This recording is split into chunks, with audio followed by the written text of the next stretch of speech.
Good evening, friends. The election results are out. Trump is back as the president.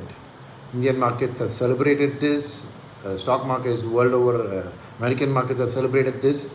And so, what's the reason for this? I just thought I'll give a quick reaction because before this, the uncertainty had led to a lot of FII flows also going out. The markets were nervous, and the fact was that the tariff war and everything meant that the IT sector was actually under pressure. But today, IT has bounced back the most.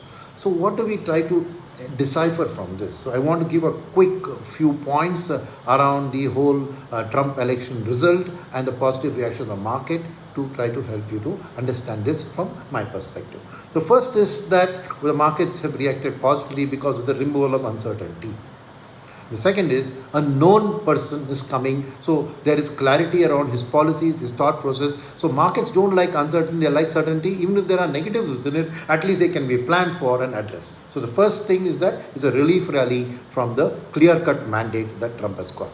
Number two, the fact is Trump's main factors which were giving uncertainty. One was the immigration issue, right? Now on the immigration issue, let me remind you that Trump's immigration cause is about the low-end workers coming in from Mexico. More importantly, the illegal immigration which people are sneaking through, so he wants to build a wall. This immigration is not about so much about the high-end work. Indian IT has gone past the days of just a call center, IT-enabled services to now high-end consulting, artificial intelligence, Internet of Things and all of those. So we are at the high end. We are not displacing American jobs. Those skill sets are not there in America, and that's why even American companies like IBM and Accenture are using Indian engineers there. So there will be some impact on H1B and all of that, but IT companies can find a way out through what is called as nearshoring. So onshoring is what H1B is needed for. Nearshoring would be go to Canada or somewhere else and do, or they could outsource this from India and do. So to that extent, right, I think the IT thing was overdone, the reaction, and so today the market has bounced back. Second thing to remember around this whole issue is the tariff issue, right? Again, the fear of that Trump has mentioned India as one of those which is using high tariffs here, and so he will put tariffs on to counter our subsidies, right? But remember one thing, regardless of where they buy it from, Trump is going to put tariffs everywhere, whether it's from Europe, from China, or from India. So to that extent, it's a level playing field. Yes, the profitability of those particular items may come down, but ultimately you're competing in a level market. And then, so to that extent, you shouldn't say this is specifically affecting India. It's specifically affecting all those countries America is importing from. But at this point, just remember one thing, that while they'll put tariffs, there's another aspect of this whole imports. So if Trump wants to bring down inflation, two things he needs to do. The first one here is he needs to bring down the prices of commodities. So American companies, MNCs, which are making products for the local economy, outsource a lot of their production to China. So now if Trump wants to act against China and those corporations also, what's going to happen is, let me give you a small statistics. America's per capita income is $75,000 per person. China's is $12,000 per person. India's is $2,700.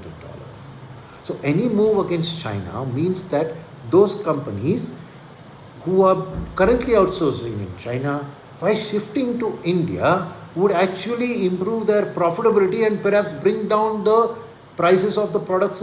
So I would say that this actually, and Trump is a businessman and he's pro-businesses. He's already talked about maintaining the low tax rates today for corporates. So corporates, to improve their profitability, will get a boost to shift from China to India, which in our PLI, the China Plus One, will get a big boost. And the way this will pan out is that PLI is not that an Indian company sits and exports out to the US and hence suffers tariff. It's about an American MNC coming to India, taking advantage of the PLI scheme, manufacturing here and re-exporting it back to America. So it's an American company exporting from India to America. I don't think a tariff is going to apply there because it's going to ultimately benefit the American consumer. So to that extent, I think the PLI and the China Plus One would get a significant boost. I mentioned Trump's focus on inflation.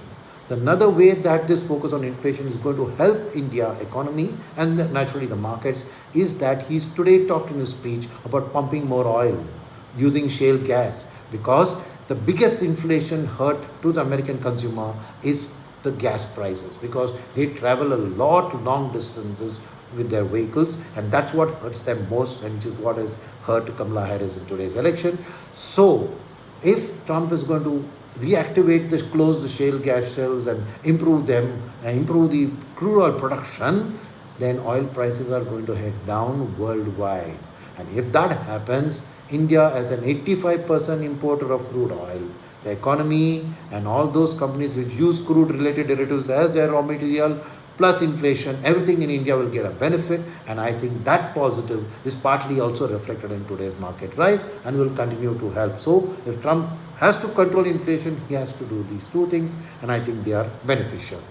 And finally, if you then look at it from a Trump perspective with India, I think the key aspect to remember is that make America great again, which means he has to create more employment in America, which means he has to increase production of what? He has to look at exporting things that America does, and defense is a big area where India is a big buyer of defense equipment, and if we get into arrangements to buy from the big American MNCs, Trump is going to separately support those, and that will help as a counter on the tariff war, right? Because if we buy some from them and export some to them, then could be a balance and an arrangement which could ultimately help. And for American companies, the other reason why this whole India factor is important is because today we have the largest middle class in the world, 380 million. So to that extent, for American MNCs, India as a market is key. So whatever decision making is done from that, because ultimately helping America make great again means they have to use India as a market for their products, right? And overall, all of these factors will have come together probably in today's market. Some of them will sustain, that as the tariff news comes out, some may affect, but overall this is positive for one particular reason, that ultimately the friendship between Trump and Mr. Modi. You saw that in the previous term, 2 times Mr. Modi went there, Mr. Trump came here, roaring receptions, great friendship. So I think ultimately if it comes down to any issues, right, the ability to pick up a phone call, talk to each other, meet is a big, big plus. And I think that's a factor which will work in India's favor in this whole situation.